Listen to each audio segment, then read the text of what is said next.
So the first thing you're going to need to do is take your plastic bag and flatten it on your surface you're working on, keeping it as in shape as you can, which will make cutting it easier. Fold it on itself to form a sort of roll of plastic.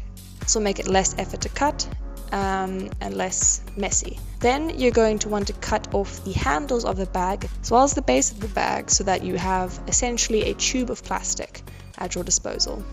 Then unroll your plastic and spread it out as there will be extra plastic within the tube.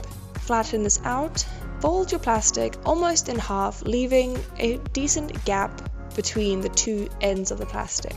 Once these edges are met, fold the next side over to meet your first fold point. And repeat this until your plastic is a nice narrow tube. Once that is all folded, you're going to cut from the side that you kept folding from and making sure that you just cut through the curled up fabric and not the part that is part of the gap that you left. Be careful when cutting this, as your scissors can easily slip. Do this step till you reach the end of your plastic.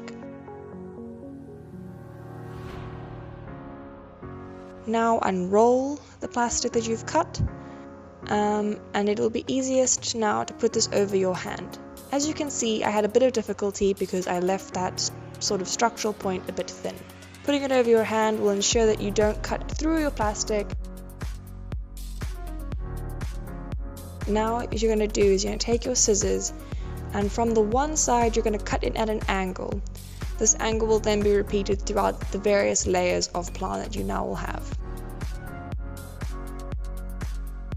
And just continue down the length of your Plarn.